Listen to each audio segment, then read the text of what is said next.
ಆತ್ಮೀಯ ವಿದ್ಯಾರ್ಥಿಗಳೇ, ಕಳೆದ ತರಗತಿಯಲ್ಲಿ ಪ್ರಚಲಿತ ವಿದ್ಯಮಾನಕ್ಕೆ ಸಂಬಂಧಿಸಿದಂತೆ ಕೇಳಬಹುದಾದಂತಹ ಪ್ರಮುಖ ಕಾನ್ಸೆಪ್ಟ್ಗಳಲ್ಲಿ ಕೇಂದ್ರ ಮತ್ತು ರಾಜ್ಯ ಸರ್ಕಾರಗಳು, ಅದರಲ್ಲೂ ಬಹುಮುಖ್ಯವಾಗಿ ಕೇಂದ್ರ ಸರ್ಕಾರದಿಂದ ನೇಮಕೊಂಡಿರ್ತಕ್ಕಂಥ ಸಮಿತಿಗಳು ಮತ್ತು ಅದರ ಮುಖ್ಯಸ್ಥರ ಬಗ್ಗೆ ಚರ್ಚೆಯನ್ನು ಮಾಡ್ತಾ ಇದ್ವಿ. ಈಗಾಗಲೇ ಭಾಗ 1 ಮತ್ತು ಭಾಗ 2 ಅಂತೇಳಿ 2 ಭಾಗಗಳಲ್ಲಿ ನಾವು ಕೆಲವೊಂದು ಕಮಿಟಿಗಳ ಪರಿಚಯ ಮಾಡಿಕೊಂಡಿದ್ದೇವೆ. ಅದರ ಮುಂದುವರಿದ ಭಾಗವಾಗಿ ಭಾಗ 3ರಲ್ಲಿ ಇನ್ನುಳಿದ ಕಮಿಟಿಗಳ ಒಂದು ವಿಚಾರವನ್ನು ಈ ದಿನದ ತರಗತಿಯಲ್ಲಿ ಚರ್ಚೆ ಮಾಡ್ತಾ ಇದ್ದೇವೆ. ಮೊದಲಿಗೆ ಅಶೋಕ್ ಲಾವಾಸ ಸಮಿತಿ. ಅಶೋಕ್ ಲಾವಾಸ ಸಮಿತಿ ಸಂಬಂಧಪಟ್ಟಿರುವುದು 7th ಪೇ ಕಮಿಷನ್ಗೆ ಸಂಬಂಧಪಟ್ಟ ಹಾಗೆ ಕೇಂದ್ರ ಸರ್ಕಾರ ನೇಮಕ ಮಾಡುವಂತಹ ವೇತನ ಆಯೋಗ ಏನಿದೆ, ಪ್ರತಿ 7 ವರ್ಷಕ್ಕೊಮ್ಮೆ ವೇತನ ಆಯೋಗವನ್ನು ನಿಷ್ಠೆ ಮಾಡುತ್ತೆ ಕೇಸ್ಗಳನ್ನ. ಅದಕ್ಕೆ ಸಂಬಂಧಪಟ್ಟ ಹಾಗೆ 7ನೇ ವೇತನ ಆಯೋಗದ ಮುಖ್ಯಸ್ಥರಾಗಿ ನೇಮಕ ಆಗುವಂಥದ್ದು ಅಶೋಕ್ ಲಾವಾಸ.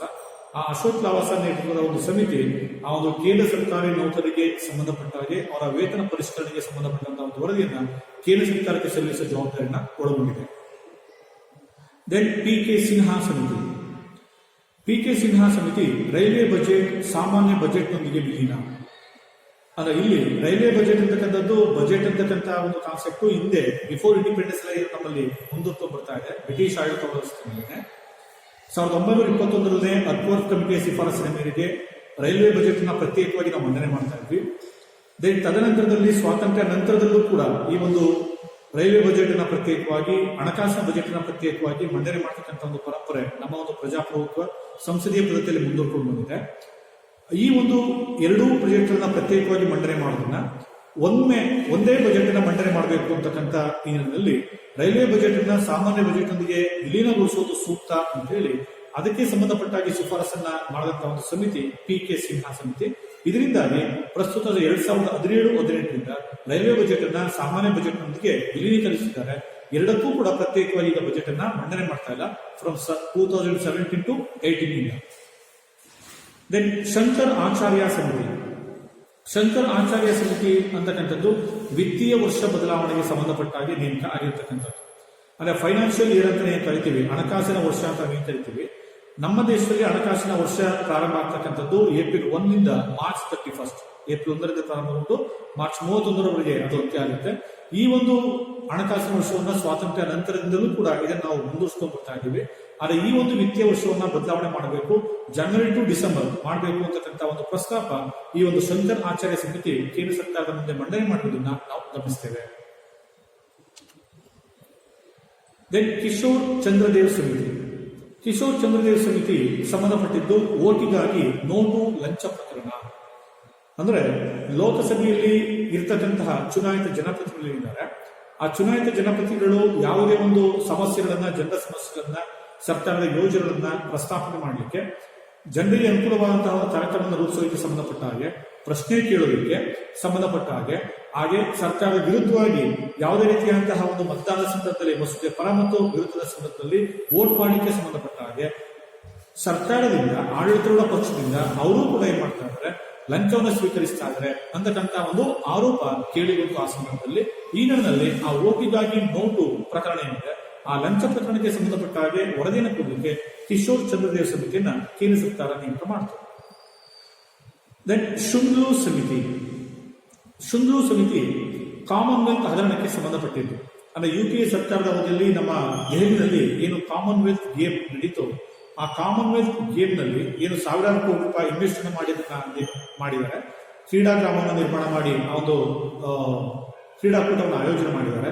ಈ ಒಂದು ಕ್ರೀಡಾಗ್ರಾಮನ ನಿರ್ಮಾಣ ಮಾಡುವಲ್ಲಿ ಇನ್ನಿತರ ಮೂಲಭೂತ ಸೌಕರ್ಯಗಳನ್ನು ಒದಗಿಸುವ ಸಂದರ್ಭದಲ್ಲಿ ಅಲ್ಲಿ ಹಣದ ದುರುಪಯೋಗ ಆಗಿದೆ ಅಂತ ಹೇಳಿ ವರದಿ ಬಂದಂತಹ ಸಂದರ್ಭದಲ್ಲಿ ಆ ಒಂದು ಸತ್ಯಾಸತ್ಯತೆಯನ್ನ ವರದಿ ಮಾಡಲಿಕ್ಕೆ ಅಂತ ಹೇಳಿ ಕೇಂದ್ರ ಸರ್ಕಾರ ನೇಮಕ ಮಾಡಿದಂತಹ ಕಮಿಟಿಯೇ ಶುಂಗ್ಲೂ ಸಮಿತಿ. ದೆನ್ CK ಮಿಶ್ರಾ ಸಮಿತಿ. ವಾಯು ಮಾಲಿನ್ಯಕ್ಕೆ ಪರಿಹಾರ ಕಂಡುಹಿಡಿಯಲು ನಿರಂತರ ಮೇಲ್ವಿಚಾರಣೆ ನಡೆಸುವಂತಹ ಸಮಿತಿ. ಇವತ್ತು ಇಡೀ ಜಗತ್ತನ್ನೇ ಬಾಧಿಸ್ತಾ ಇರ್ತಕ್ಕಂಥ ಒಂದು ಸಮಸ್ಯೆ ಏರ್ ಪೊಲ್ಯೂಷನ್, ವಾಯು ಮಾಲಿನ್ಯ. ಈ ಒಂದು ವಾಯು ಮಾಲಿನ್ಯದಿಂದಾಗಿ ಏನು ಕಾರ್ಬನ್ ಡೈಆಕ್ಸೈಡ್ ಪ್ರಮಾಣ ಜಾಸ್ತಿ ಆಗ್ತಾ ಇದೆ, ಓಝೋನ್ ಲೇಯರ್ಗೆ ಎಫೆಕ್ಟ್ ಆಗ್ತಾ ಇದೆ. ಮುಂದಿನ ಭವಿಷ್ಯದಲ್ಲಿ ಹಲವಾರು ಭೀತ ರೀತಿಯಂತ ಒಂದು ಪರಿಣಾಮಗಳನ್ನು ಎದುರಿಸುವಂತಹ ಸಂದರ್ಭ ಒದಗಿ ಬರುತ್ತೆ. ಈ ನಿಟ್ಟಿನಲ್ಲಿ ವಾಯು ಮಾಲಿನ್ಯಕ್ಕೆ ಒಂದು ಶಾಶ್ವತವಾದ ಒಂದು ಪರಿಹಾರವನ್ನು ಕಂಡುಹಿಡಿಯಲಿಕ್ಕೆ ಸಂಬಂಧಪಟ್ಟ ಹಾಗೆ ನಾವು ಯಾವ ರೀತಿಯಂತ ಒಂದು ಕ್ರಮವನ್ನು ಜಗ್ಗಿಸಬಹುದು ಅಂತ ಹೇಳಿ ವರದಿಯನ್ನು ಕೊಡಲಿಕ್ಕೆ ನೇಮಕಾದಂತಹ ಒಂದು ಸಮಿತಿಯೇ PK ಮಿಶ್ರಾ ಸಮಿತಿ. ದೆನ್ ಜನಕರಾಜ್ ಸಮಿತಿ. ಜನಕರಾಜ್ ಸಮಿತಿ RBI ಬಡ್ಡಿ ದರ ಪರಿಶೀಲನೆಗೆ ಸಂಬಂಧಪಟ್ಟ ಹಾಗೆ ನೇಮಕಾದಂಥದ್ದು ನಿಧಿ ಆಧಾರಿತ ಸಾಲ ದರ ವ್ಯವಸ್ಥೆ. ಇದು ರಿಸರ್ವ್ ಬ್ಯಾಂಕ್ ಆಫ್ ಇಂಡಿಯಾ ಏನಿದೆ 1935 ಸ್ಥಾಪನೆಯಾದಂತಹ ರಿಸರ್ವ್ ಬ್ಯಾಂಕ್ ಆಫ್ ಇಂಡಿಯಾ ಈ ಒಂದು RBI ನ ಒಂದು ಬಡ್ಡಿ ದರ ಏನಿದೆ ಆ ಬಡ್ಡಿ ದರವನ್ನ ಅಂದ್ರೆ ವಾಣಿಜ್ಯ ಬ್ಯಾಂಕ್ಗಳಿಗೆ ಕೊಡ್ತಕ್ಕಂಥ ಒಂದು ಸಾಲದ ಮೇಲೆ ವಿಧಿಸುವಂತಹ ಒಂದು ಬಡ್ಡಿ ದರ ಏನಿದೆ ಆ ಬಡ್ಡಿ ದರವನ್ನ ಯಾವ ರೀತಿಯಾಗಿ ನಾವು ಮಾರ್ಪಾಡು ಮಾಡಬೇಕು. ಈಗ ಒಂದು ವೇಳೆ ಹಣದುಬ್ಬರ ಏರ್ಪಟ್ಟಂತಹ ಸಂದರ್ಭದಲ್ಲಿ ಬಡ್ಡಿ ದರದ ಪ್ರಮಾಣವನ್ನ ಹೆಚ್ಚು ಮಾಡತಕ್ಕಂಥದ್ದು ಅಥವಾ ತೀವ್ರತರವಾದ ಆರ್ಥಿಕ ಮುಗ್ಗಟ್ಟು ಸಂಭವಿಸಿದಂತಹ ಸಂದರ್ಭದಲ್ಲಿ ಬಡ್ಡಿ ದರವನ್ನು ಕಡಿತಗೊಳಿಸತಕ್ಕಂಥದ್ದು. ಹೀಗೆ ಆ ಸಂದರ್ಭ ಅನುಗುಣವಾಗಿ ಬಡ್ಡಿ ದರವನ್ನ ಕಡಿತ ಮತ್ತು ಏರಿಕೆ ಮಾಡೋದ್ರ ಮುಖಾಂತರವಾಗಿ ಹಣದ ವಹಿವಾಟಿನ ಮೇಲೆ ನಿಯಂತ್ರಣವನ್ನು ಇರುವಂತಹ ಒಂದು ಕೆಲಸವನ್ನ RBI ಮಾಡುತ್ತೆ. ಈ ಒಂದು ವಿಚಾರಕ್ಕೆ ಸಂಬಂಧಪಟ್ಟ ಹಾಗೆ RBI ನಲ್ಲಿ ಬರ್ತಕ್ಕಂಥ CRR ಆಗಿರ್ಬೋದು, SLR ಆಗಿರ್ಬೋದು, ಈ ಒಂದು ನಿಧಿಗಳೇನಿದ್ದಾವೆ ಆ ನಿಧಿಯ ಒಂದು ಪ್ರಮಾಣವು ಕೂಡ ಯಾವ ರೀತಿ ಇರಬೇಕು ಅಂತ ಸಂಬಂಧಪಟ್ಟ ಹಾಗೆ ವರದಿಯನ್ನು ಕೊಟ್ಟಂತದ್ದು ಜನಕರಾಜ್ ಸಮಿತಿ. ದೆನ್ ನಚಿಕೇತ್ ಮೋರ್ ಸಮಿತಿ. ನಚಿಕೇತ್ ಮೋರ್ ಸಮಿತಿ ಅಂತಕ್ಕಂಥದ್ದು ಈಗಾಗಲೇ ಕೇಳಿರುವಂತಹ ಪ್ರಶ್ನೆ. ಪೇಮೆಂಟ್ ಬ್ಯಾಂಕ್ ಪರಿಶೀಲನೆ, ಆಧುನಿಕ ತಂತ್ರಜ್ಞಾನ, ಮಾಹಿತಿ ತಂತ್ರಜ್ಞಾನ ಆಧಾರಿತ ಬ್ಯಾಂಕಿಂಗ್ ಸೇವೆಯನ್ನು ಒದಗಿಸುವಂತ ನಿಟ್ಟಿನಲ್ಲಿ ಪೇಮೆಂಟ್ ಬ್ಯಾಂಕ್ ಗಳನ್ನ ಯಾವ ರೀತಿಯಾಗಿ ಸ್ಥಾಪನೆ ಮಾಡಲಿಕ್ಕೆ ಅವಕಾಶ ಇದೆ ಅಂತ ಹೇಳಿ ಸರ್ಕಾರಕ್ಕೆ ವರದಿಯನ್ನು ಕೊಡಲಿಕ್ಕೆ ರಚನೆಗೊಂಡಂತಹ ಸಮಿತಿ ನಚಿಕೇತ್ ಮೋರ್ ಸಮಿತಿ. ದೆನ್ ಅಮಿತಾಬ್ ಕಾಂತ್ ಸಮಿತಿ. ಈ ಒಂದು ಸಮಿತಿ ದೇಶದ ವಿದ್ಯುತ್ ಕ್ಷೇತ್ರದಲ್ಲಿರುವ ಅನುತ್ಪಾದಕ ಆಸ್ತಿಯ ಸಮಸ್ಯೆ ಬಗ್ಗೆ ಅಧ್ಯಯನ ನಡೆಸಿ ಪರಿಹಾರವನ್ನು ಕಂಡುಹಿಡಿದಕ್ಕೆ ನೇಮಕಗೊಂಡಂತಹ ಒಂದು ಸಮಿತಿಯಾಗಿದೆ. ಅಂದ್ರೆ ದೇಶದಲ್ಲಿ ವಿದ್ಯುತ್ ಕ್ಷೇತ್ರದಲ್ಲಿ ಇರತಕ್ಕಂಥ ಅನುತ್ಪಾದಕ ಆಸ್ತಿ ಏನಿದೆ ಅಂದ್ರೆ ನಾವು ಅದನ್ನು ಬಳಕೆ ಮಾಡದೇ ಇರತಕ್ಕಂತಹ ಆಸ್ತಿ ಏನೋ ಅನವಶ್ಯಕವಾಗಿ ದುರುಪಯೋಗ ಆಗ್ತಾ ಇದೆ, ಅದಕ್ಕೆ ಸಂಬಂಧಪಟ್ಟಾಗೆ ಆ ಒಂದು ಸಮಸ್ಯೆಗೆ ಪರಿಹಾರ ಕಂಡುಹಿಡಿದ ಮುಖಾಂತರವಾಗಿ ಆ ಅನುತ್ಪಾದಕ ಆಸ್ತಿಯನ್ನ ಉತ್ಪಾದಕ ಆಸ್ತಿಯಾಗಿ ಪರಿವರ್ತನೆ ಮಾಡತಕ್ಕಂಥದ್ದು ಅಥವಾ ಮತ್ತೆ ಬೇರೆ ಯಾವುದೇ ಒಂದು ಉದ್ದೇಶಕ್ಕೆ ಇದನ್ನ ಬಂಡವಾಳವನ್ನಾಗಿ ರೂಪಿಸಿಕೊಳ್ಳೋದಕ್ಕೆ ಸಂಬಂಧಪಟ್ಟ ಹಾಗೆ ಏನೆಲ್ಲ ಕ್ರಮಗಳನ್ನು ಕೈಗೊಳ್ಳಬಹುದು ಅಂತೇಳಿ ಸರ್ಕಾರಕ್ಕೆ ವರದಿಯನ್ನು ಕೊಡಲಿಕ್ಕೆ ನೇಮಕಾದಂತಹ ಸಮಿತಿಯೇ ಅಮಿತಾಬ್ ಕಾಂತ್ ಸಮಿತಿ. ರೀನಾ ಮಿತ್ರಾ ಸಮಿತಿ. ರೀನಾ ಮಿತ್ರಾ ಸಮಿತಿ ಸಂಬಂಧಿಸಿರುವುದು ಅಂತಾರಾಷ್ಟ್ರೀಯ ಗಡಿ ಭಾಗದಲ್ಲಿ ವಾಸಿಸುವ ಜನರ ಸಮಸ್ಯೆಯನ್ನ ಅರಿಯುವ ಹಿನ್ನೆಲೆಯಲ್ಲಿ. ಇದು ಅಂತಾರಾಷ್ಟ್ರೀಯ ಗಡಿ ಭಾಗದಲ್ಲಿ ಅಂತ ಬಂದಾಗ ಭಾರತ ಕೂಡ ಹಲವಾರು ರಾಷ್ಟ್ರದ ಜೊತೆ ಗಡಿಯನ್ನು ಹಂಚಿಕೊಂಡಿದೆ. ಸುಮಾರು 7 ರಾಷ್ಟ್ರದ ಜೊತೆ ಭಾರತ ಗಡಿಯನ್ನು ಹಂಚಿಕೊಂಡಿರೋದು ನೋಡ್ತೀವಿ. ಅತಿ ಹೆಚ್ಚು ಗಡಿ ಹೊಂದಿರತಕ್ಕಂಥದ್ದು ಬಾಂಗ್ಲಾದೇಶ ಜೊತೆ ನಮ್ಮ ಒಂದು ಭಾರತ. ಈ ನಾಡಿನಲ್ಲಿ ಅಂತಾರಾಷ್ಟ್ರೀಯ ಗಡಿ ಭಾಗದಲ್ಲಿ ಏನು ಅದು ಚೀನಾ ಬಾರ್ಡರ್ ಆಗಿರ್ಬೋದು, ಬಾಂಗ್ಲಾ ಆಗಿರ್ಬೋದು, ನೇಪಾಳದಾಗಿರ್ಬೋದು, ಈ ರೀತಿಯಾಗಿ ಪಾಕಿಸ್ತಾನ ಆಗಿರ್ಬೋದು, ಈ ರೀತಿಯಾದಂತಹ ಒಂದು ಹಲವು ದೇಶಗಳ ಜೊತೆ ಏನ್ ನಾವು ಬಾರ್ಡರ್ನ ಹೊಂದಿದ್ದೀವಿ, ಗಡಿಯನ್ನು ಹೊಂದಿದ್ದೀವಿ. ಯಾವುದೇ ರೀತಿಯಾದಂತಹ ಒಂದು ದಾಳಿಗಳು ಸಂಭವಿಸಿದಂತಹ ಸಂದರ್ಭದಲ್ಲಿ ಅಲ್ಲಿ ವಾಸ ಮಾಡಿರ್ತಕ್ಕಂಥ ಗಡಿಭಾಗ ಜನರಿಗೆ ಮೂಲಸೌಕರ್ಯದ ಒಂದು ಕೊರತೆ ಉಂಟಾಗ್ತಕ್ಕಂಥದ್ದಾಗಿರ್ಬೋದು ಅಥವಾ ಅವರು ಫೇಸ್ ಮಾಡಿರ್ತಕ್ಕಂಥ ದಿನನಿತ್ಯದ ಸಮಸ್ಯೆಗಳೇನಿರ್ಬೋದು, ಅದಕ್ಕೆ ಆ ಸಮಸ್ಯೆಗಳನ್ನ ತಿಳಿದು ಅದಕ್ಕೆ ಶಾಶ್ವತ ಪರಿಹಾರ ಕಂಡುಹಿಡಿದಕ್ಕೆ ನೇಮಕಗೊಂಡಂತಹ ಸಮಿತಿಗೆ ರೀನಾ ಮಿತ್ರಾ ಸಮಿತಿ. ದೆನ್ ಜಾರ್ಜ್ ಕುರಿಯನ್ ಸಮಿತಿ. ಜಾರ್ಜ್ ಕುರಿಯನ್ ಸಮಿತಿ ಸಂಬಂಧಪಟ್ಟಿರುವುದು 8 ರಾಜ್ಯ ಮತ್ತು 1 ಕೇಂದ್ರಾಡಳಿತ ಪ್ರದೇಶದಲ್ಲಿ 50% ಕಡಿಮೆ ಜನಸಂಖ್ಯೆ ಇರುವ ಹಿಂದೂಗಳಿಗೆ ಅಲ್ಪಸಂಖ್ಯಾತ ಸ್ಥಾನಮಾನ ನೀಡುವ ಬಗ್ಗೆ. ಈಗ ನಾವಿಲ್ಲಿ ನಮ್ಮ ಭಾರತ ಸಂವಿಧಾನದ ವಿಧಿನಲ್ಲಿ ಬಂದಾಗ ನಾವೇನು ಮೂಲಭೂತ ಹಕ್ಕಲ್ಲಿ ಆರ್ಟಿಕಲ್ ನಂಬರ್ 29 ಮತ್ತು 30 ನೋಡ್ತೀವಿ. ಅದರಲ್ಲಿ ಆರ್ಟಿಕಲ್ ನಂಬರ್ 29 ಅಂತಕ್ಕಂಥದ್ದು ಏನು ಇಂಟ್ರೆಸ್ಟ್ ಆಫ್ ಮೈನಾರಿಟೀಸ್, ಅಲ್ಪಸಂಖ್ಯಾತರ ಹಿತರಕ್ಷಣೆ ಅಂತ ಹೇಳುತ್ತೆ. ಹಾಗೆ ಆರ್ಟಿಕಲ್ ನಂಬರ್ 30 ಧಾರ್ಮಿಕ ಮತ್ತು ಭಾಷಾ ಅಲ್ಪಸಂಖ್ಯಾತರಿಗೆ ಶಿಕ್ಷಣ ಸಂಸ್ಥೆಗಳನ್ನು ಸ್ಥಾಪಿಸುವ ಮತ್ತು ಅದರ ಆಡಳಿತ ನಿರ್ವಹಿಸುವ ಅಧಿಕಾರವನ್ನು ಏನು ಕೊಟ್ಟಿದೆ. ಇಲ್ಲಿ ಅಲ್ಪಸಂಖ್ಯಾತರು ಅಂದ್ರೆ ಯಾರು, ಯಾವ ಒಂದು ಜನಾಂಗವನ್ನ, ಯಾವ ಒಂದು ವರ್ಗವನ್ನ ನಾವು ಅಲ್ಪಸಂಖ್ಯಾತರು ಅಂತೇಳಿ ಪರಿಗಣಿಸತಕ್ಕಂಥದ್ದು, ಅದಕ್ಕೆ ಏನು ಕ್ರೈಟೀರಿಯಾ ಇದೆ ಅನ್ನೋ ವಿಚಾರಕ್ಕೆ ಸಂಬಂಧಪಟ್ಟ ಹಾಗೆ ಸುಪ್ರೀಂ ಕೋರ್ಟ್ ಒಂದು ಸ್ಪಷ್ಟನೆಯನ್ನು ಕೊಟ್ಟಿದೆ. ಸುಪ್ರೀಂ ಕೋರ್ಟ್ನ ಒಂದು ತೀರ್ಪಿನ ಪ್ರಕಾರ ಯಾವುದೇ ಒಂದು ರಾಜ್ಯದಲ್ಲಿ ಆ ರಾಜ್ಯದ ಒಟ್ಟು ಜನಸಂಖ್ಯೆಯಲ್ಲಿ 50% ಕಡಿಮೆ ಜನಸಂಖ್ಯೆ ಹೊಂದಿರತಕ್ಕಂಥ ಧರ್ಮೀಯರನ್ನ ಮತ್ತೆ ಭಾಷೆಗಳನ್ನ ಧಾರ್ಮಿಕ ಮತ್ತು ಭಾಷಾ ಅಲ್ಪಸಂಖ್ಯಾತರು ಅಂತೇಳಿ ಪರಿಗಣಿಸಬಹುದು ಅಂತೇಳಿ ಸುಪ್ರೀಂ ಕೋರ್ಟ್ ತನ್ನ ತೀರ್ಪನ್ನ ಇಟ್ಟಿದೆ. ಈ ಹಿನ್ನೆಲೆಯಲ್ಲಿ ಬಹುಪಾಲು ರಾಜ್ಯಗಳಲ್ಲಿ ನಮ್ಮ ಭಾರತದ ಒಕ್ಕೂಟ ವ್ಯವಸ್ಥೆಯನ್ನೇ ಬಹುಪಾಲು ರಾಜ್ಯಗಳಲ್ಲಿ ಹಿಂದೂಗಳೇ ಅಲ್ಪಸಂಖ್ಯಾತರಾಗಿರುವುದನ್ನು ನೋಡ್ತಾ ಇದ್ದೀವಿ. ಅದರಲ್ಲಿ ಸುಮಾರು 8 ರಾಜ್ಯ ಮತ್ತು 1 ಕೇಂದ್ರಾಡಳಿತ ಪ್ರದೇಶದ ಒಟ್ಟು ಜನಸಂಖ್ಯೆನ ತೆಗೆದುಕೊಂಡಾಗ ಅಲ್ಲಿ ಟೋಟಲ್ ಪಾಪ್ಯುಲೇಷನ್ ಅಲ್ಲಿ ಬಿಲೋ 50% ಹಿಂದೂ ಕಮ್ಯುನಿಟಿನೇ ಇದೆ, ಹಿಂದೂ ರಿಲಿಜಿಯನ್ಸೇ ಇದೆ. ಈ ನೆಲದಲ್ಲಿ ಆ ಸುಪ್ರೀಂ ಕೋರ್ಟ್ನ ತೀರ್ಪಿನ ಅನ್ವಯ ಇಲ್ಲಿಯೂ ಕೂಡ ಆ ಯಾವ ರಾಜ್ಯದಲ್ಲಿ 50% ಕಡಿಮೆ ಜನಸಂಖ್ಯೆ ಹೊಂದಿರತಕ್ಕಂಥ ಹಿಂದೂ ಧರ್ಮೀಯರಿದ್ದಾರೆ ಅವರು ಕೂಡ ಅಲ್ಪಸಂಖ್ಯಾತ ಸಮುದಾಯಕ್ಕೆ ಮುಸಲ್ಮಾನರಾಗ್ಲಿ, ಸಿಖ್ಖರಾಗ್ಲಿ, ಜೈನರಾಗ್ಲಿ, ಬೌದ್ಧರಾಗ್ಲಿ, ಪಾರ್ಸಿರಾಗ್ಲಿ ಏನು ಕೊಡ್ತಾ ಇದೆ ಸಂವಿಧಾನಬದ್ಧವಾಗಿ ಸ್ಥಾನಮಾನಗಳನ್ನ, ಅವಕಾಶಗಳನ್ನ, ಸೌಲಭ್ಯಗಳನ್ನ, ಅದೇ ರೀತಿಯಾದ ಸೌಲಭ್ಯಗಳನ್ನ ಹಿಂದೂ ಧರ್ಮೀಯರು ಕೂಡ ಕೊಡಬೇಕು ಅಂತೇಳಿ ಅದಕ್ಕೆ ಸಂಬಂಧಪಟ್ಟಾಗಿ ಅಧ್ಯಯನ ಮಾಡಿ ವರದಿಯನ್ನು ಸಲ್ಲಿಕೆ ಮಾಡಿದ್ದು ಜಾರ್ಜ್ ಕುರಿಯನ್ ಸಮಿತಿ. Then J C. ಕಾಲಾ ಸಮಿತಿ. ಈ ಒಂದು ಸಮಿತಿ ರಾಷ್ಟ್ರೀಯ ವನ್ಯಜೀವಿ ಸಂರಕ್ಷಣಾ ಯೋಜನೆಗೆ ಸಂಬಂಧಪಟ್ಟ ಹಾಗೆ ಈ ಒಂದು ಕಮಿಟಿಯನ್ನು ನೇಮಕ ಮಾಡಿದ್ದಾರೆ. 2017 ಮತ್ತು 2031 ನಡುವೆ ನಮ್ಮ ಒಂದು ವನ್ಯಜೀವಿ ಸಂಪತ್ತನ್ನು ಯಾವ ರೀತಿ ರಚನೆ ಮಾಡಬೇಕು ಅನ್ನೋದಕ್ಕೆ ಸಂಬಂಧಪಟ್ಟ ಹಾಗೆ ಒಂದು ಡ್ರಾಫ್ಟಿಂಗ್ ಅನ್ನು ಪ್ರಿಪೇರ್ ಮಾಡಲಿಕ್ಕೆ ಇವರ ನೇತೃತ್ವದಲ್ಲಿ ಕಮಿಟಿಯನ್ನು ರಚನೆ ಮಾಡಿದ್ರು. ಈಗೇನು 1972ರಲ್ಲಿ ವನ್ಯಜೀವಿ ಸಂರಕ್ಷಣಾ ಕಾಯ್ದೆಯನ್ನ ನಾವು ಜಾರಿ ಮಾಡಿದೆ. ಕೇಂದ್ರ ಸರ್ಕಾರ ಹಲವಾರು ಎಕ್ಸಾಮ್ ಪ್ರಶ್ನೆ ಕೇಳಿದಾಗ ಅದರ ಮುಂದುವರಿದ ಭಾಗವಾಗಿ ಈ ಒಂದು ವನ್ಯಜೀವಿ ರಕ್ಷಣೆಗೆ ಸಂಬಂಧಪಟ್ಟ ಹಾಗೆ ಸುದೀರ್ಘಕಾಲದ ಒಂದು ಯೋಜನೆಯನ್ನು ರೂಪಿಸಬೇಕು ಅಂತೇಳಿ 2017ರಿಂದ 2031ವರೆಗೆ ವನ್ಯಜೀವಿ ಸಂರಕ್ಷಣೆಗೆ ಸಂಬಂಧಪಟ್ಟಾಗೆ ಕೈಗೊಳ್ಳಬೇಕಾದಂತ ಎಲ್ಲಾ ಕ್ರಮಗಳ ಬಗ್ಗೆ ಒಂದು ವರದಿಯನ್ನು ಕೊಡಲಿಕ್ಕೆ ಜೆ.ಸಿ. ಕಾಲಾ ನೇತೃತ್ವದಲ್ಲಿ ನಮ್ಮ ಸಮಿತಿಯನ್ನ ರಚನೆ ಮಾಡಿದೆ. Then G. ರೋಹಿಣಿ ಸಮಿತಿ ಹಿಂದುಳಿದ ವರ್ಗಗಳ ಉಪವರ್ಗೀಕರಣಗಳ ಒಂದು ಪರಿಶೀಲನೆ. ಈಗ ಹಿಂದುಳಿದ ವರ್ಗಗಳು ಅಂತ ಹೇಳಿ ನಾವೇನು OBC ಕಮ್ಯುನಿಟೀಸ್ ಅಂತ ನಾವು ಫೈಂಡ್ ಔಟ್ ಮಾಡ್ತೀವಿ ಜಾತಿಗಳನ್ನ, ಆ ಒಂದು ಜಾತಿಯಲ್ಲಿ ಕೂಡ ಹಲವಾರು ಉಪಜಾತಿಗಳು ಸಬ್ ಕ್ಲಾಸ್ ಇರ್ತಾವೆ. ಈ ನೆಲದಲ್ಲಿ ಸರ್ಕಾರ ನೀಡುವಂತಹ ಒಂದು ಮೀಸಲಾತಿ ಸೌಲಭ್ಯವನ್ನ ಪಡೆದುಕೊಳ್ಳುವಂತ ನೆಲದಲ್ಲಿ ಆ ಒಂದು ಹಿಂದುಳಿದ ವರ್ಗದಲ್ಲಿ ಬರ್ತಕ್ಕಂಥ ಹಲವು ಉಪಜಾತಿಗಳನ್ನ ಯಾವ ರೀತಿಯಾಗಿ ವರ್ಗೀಕರಣ ಮಾಡಬಹುದು ಅಥವಾ ಇನ್ನೂ ಕೂಡ ಬೆಳಕಿಗೆ ಬರೆದಿರತಕ್ಕಂಥ ಯಾವ್ದಾದ್ರು ಜಾತಿಗಳು ಇದ್ದಾವ, ಇದ್ರ ಬಗ್ಗೆ ಒಂದು ವರದಿಯನ್ನು ಕೊಡಲಿಕ್ಕೆ ನೇಮಕಗೊಂಡಂತಹ ಸಮಿತಿಯೇ ಜಿ. ರೋಹಿಣಿ ಸಮಿತಿ. Then P V. ರೆಡ್ಡಿ ಸಮಿತಿ ಸಂಬಂಧಪಟ್ಟಿರುವುದು ಜಿಲ್ಲಾ ಸೆಷನ್ ಕೋರ್ಟ್ ನ್ಯಾಯಮೂರ್ತಿಗಳ ವೇತನ ಹೆಚ್ಚಳ ಕುರಿತಾದ 2ನೇ ರಾಷ್ಟ್ರೀಯ ನ್ಯಾಯಾಂಗ ವೇತನ ಆಯೋಗದ ಮುಖ್ಯಸ್ಥ. ಈಗ ನ್ಯಾಯಾಲಯಗಳಿಗೆ ಸಂಬಂಧಪಟ್ಟ ಹಾಗೆ ನಾವು ನ್ಯಾಯಾಧೀಶರ ವೇತನ ಭತ್ಯೆ ಏನಿದೆ ಇದಕ್ಕೆ ಸಂಬಂಧಪಟ್ಟ ಹಾಗೆ ನ್ಯಾಯಾಧೀಶರ ವೇತನ ಮತ್ತು ಭತ್ಯೆ ಹೆಚ್ಚಳಕ್ಕೆ ಸಂಬಂಧಪಟ್ಟ ಹಾಗೆ 2ನೇ ರಾಷ್ಟ್ರೀಯ ನ್ಯಾಯಾಂಗ ವೇತನ ಆಯೋಗವನ್ನ ಸರ್ಕಾರ ರಚನೆ ಮಾಡಿದೆ. ಆ 2ನೇ ರಾಷ್ಟ್ರೀಯ ವೇತನ ಆಯೋಗದ ಮುಖ್ಯಸ್ಥರಾಗಿ, ನ್ಯಾಯಾಂಗದ ವೇತನ ಆಯೋಗದ ಮುಖ್ಯಸ್ಥರಾಗಿ ನೇಮಕಗೊಂಡಿರ್ತಕ್ಕಂಥವ್ರು ಪಿ.ವಿ. ರೆಡ್ಡಿ. ಇವರು ಕೂಡ ರಿಟೈರ್ಡ್ ಜಸ್ಟಿಸ್ ಆಗಿರ್ತಕ್ಕಂಥವ್ರು. ದೆನ್ ಶಶಿ ತರೂರ್ ಹಿಂದೆ UPA ಸರ್ಕಾರದ ಅವಧಿಯಲ್ಲಿ ವಿದೇಶಾಂಗ ಖಾತೆಯ ರಾಜ್ಯ ಸಚಿವರಾಗಿ ಕೂಡ ಕೆಲಸವನ್ನು ಮಾಡಿದಂಥವ್ರು, ಹಲವಾರು ಪುಸ್ತಕಗಳನ್ನ ರಚನೆ ಮಾಡಿರ್ತಕ್ಕಂಥವ್ರು, ಕಾಂಗ್ರೆಸ್ ಪಕ್ಷದ ಸಂಸದರು ಕೂಡ. ಶಶಿ ತರೂರ್ ಸಮಿತಿ ಸಂಬಂಧಪಟ್ಟಿರುವುದು ಭಾರತ ಮತ್ತು ಚೀನಾ ಸಂಬಂಧಗಳ ಸುಧಾರಣೆಗಾಗಿ ಸಂಸದೀಯ ಸಮಿತಿ ಸುರಚನೆ ಹಾಗೂ ಮ್ಯಾನ್ಮಾರ್ ಮತ್ತು ಸಾರ್ಕ್ ದೇಶಗಳ ಜೊತೆ ಭಾರತದ ಪಾತ್ರದ ಬಗ್ಗೆಯೂ ಕೂಡ ವರದಿಯನ್ನು ಸಲ್ಲಿಸೋದಕ್ಕೆ ಇವರನ್ನ ನೇಮಕ ಮಾಡಿದ್ದು. ಅಂದ್ರೆ ಸಂಸದೀಯ ಸಮಿತಿಗಳು ಏನಿದಾವೆ, ಸಂಸದೀಯ ಸಮಿತಿಯಲ್ಲಿ ನಾವು ಅಡ್ಹಾಕ್ ಕಮಿಟಿ, ಸ್ಟ್ಯಾಂಡಿಂಗ್ ಕಮಿಟೀಸ್ ಅಂತ ನೋಡ್ತೀವಿ. ಆ ಒಂದು ಕಮಿಟಿಗಳಲ್ಲಿ ಈ ಒಂದು ಭಾರತ ಮತ್ತು ಚೀನಾ ನಡುವಿನ ಸಂಬಂಧ ಸುಧಾರಣೆಗೆ ಸಂಬಂಧಪಟ್ಟ ಹಾಗೆ ರಚನೆಗೊಂಡಂತಹ ಪಾರ್ಲಿಮೆಂಟರಿ ಕಮಿಟಿಯ ಚೀಫ್ ಆಗಿ ಕೂಡ ಕೆಲಸ ಮಾಡಿದ್ದಾರೆ. ಹಾಗೆ ನಮ್ಮ ನೆರೆಯ ರಾಷ್ಟ್ರ ಮ್ಯಾನ್ಮಾರ್ ಏನಿದೆ ಹಾಗೂ ಸಾರ್ಕ್ ದೇಶಗಳ ಜೊತೆಯೂ ಕೂಡ ಭಾರತದ ಪಾತ್ರದ ಬಗ್ಗೆ ಒಂದು ವರದಿಯನ್ನು ಸಲ್ಲಿಕೆ ಮಾಡಿ ಕೂಡ ಇವರನ್ನ ನೇಮಕ ಮಾಡಿದೆ. Then Vinay P. ಸಹಸ್ರಬುದ್ಧೆ ಸಮಿತಿ ಸಂಬಂಧಪಟ್ಟಿರುವುದು ಮೋಟಾರ್ ವೆಹಿಕಲ್ ಆಕ್ಟ್ಗೆ ಸಂಬಂಧಪಟ್ಟ ಹಾಗೆ ಮೋಟಾರು ವಾಹನ ಕಾಯ್ದೆಯ ನಿಯಮಗಳಲ್ಲಿ ಆಗಿಂದಾಗೆ ಸಂದರ್ಭಕ್ಕೆ ತಕ್ಕಾಗಿ ನಾವೇನು ಬದಲಾವಣೆಗಳನ್ನ ಮಾಡಬೇಕಾಗಿದೆ, ಸುಧಾರಣೆಗಳನ್ನ ಮಾಡಬೇಕಾಗಿದೆ. ಅದಕ್ಕೆ ಸಂಬಂಧಪಟ್ಟ ಹಾಗೆ ಒಂದು ವರದಿಯನ್ನು ಕೊಡಲಿಕ್ಕೆ ನೇಮಕಾಗಿದ್ದು ಈ ಒಂದು ಸಮಿತಿ. ಬಿಮಲ್ ಜಲನ್ ಸಮಿತಿ. ಬಿಮಲ್ ಜಲನ್ ಕೂಡ ಫಾರ್ಮರ್ ರಿಸರ್ವ್ ಬ್ಯಾಂಕ್ ಗವರ್ನರ್ ಆಗಿ ಕೆಲಸ ಮಾಡಿದವರು, RBI ಗವರ್ನರ್ ಆಗಿ ಕೆಲಸ ಮಾಡಿದಂಥವ್ರು. ಇವರ ನೇತೃತ್ವದಲ್ಲಿ ಒಂದು ಸಮಿತಿ ರಚನೆ ಆಯಿತು ಅವರ ನಿವೃತ್ತಿ ನಂತರದಲ್ಲಿ. ಏನಕ್ಕೆ ಅಂದ್ರೆ RBI ಮೀಸಲು ನಿಧಿ ಪ್ರಮಾಣ ಪರಿಶೀಲನಾ ಸಮಿತಿ. ಅಂದ್ರೆ ರಿಸರ್ವ್ ಬ್ಯಾಂಕ್ ಆಫ್ ಇಂಡಿಯಾದಲ್ಲಿ ಏನು ಕ್ಯಾಶ್ ರಿಸರ್ವ್ ರೇಷಿಯೋ ಅಂತ ನಾವು ಕರಿತೀವಿ, ನಗದು ಮೀಸಲು ನಿಧಿ ಅಂತ ಕರಿತೀವಿ, ಪ್ರಮಾಣ ಅಂತ ಕರಿತೀವಿ. ಪ್ರತಿ ವಾಣಿಜ್ಯ ಬ್ಯಾಂಕ್ಗಳು ಕೂಡ RBI ನಲ್ಲಿ ಇಡಬೇಕಾದಂತ ಒಂದು ಮೀಸಲು ನಿಧಿ ಪ್ರಮಾಣವನ್ನ ನಿರ್ಧರಿಸುವಂತದ್ದು RBI. ಈ ನಿಟ್ಟಿನಲ್ಲಿ RBI ಇರತಕ್ಕಂಥ ಮೀಸಲು ನಿಧಿ ಪ್ರಮಾಣವನ್ನ ಯಾವ ಪ್ರಮಾಣದಲ್ಲಿ ಹೆಚ್ಚು ಮಾಡಬೇಕು ಅಥವಾ ಕಡಿತಗೊಳಿಸಬೇಕಾ ಅನ್ನೋ ವಿಷಯಕ್ಕೆ ಸಂಬಂಧಪಟ್ಟ ಹಾಗೆ ವರದಿಯನ್ನು ಕೊಡಲಿಕ್ಕೆ ನಿವೃತ್ತ RBI ಗವರ್ನರ್ ಬಿಮಲ್ ಜಲನ್ ನೇತೃತ್ವದ ಸಮಿತಿಯನ್ನ ನೇಮಕ ಮಾಡಿದೆ.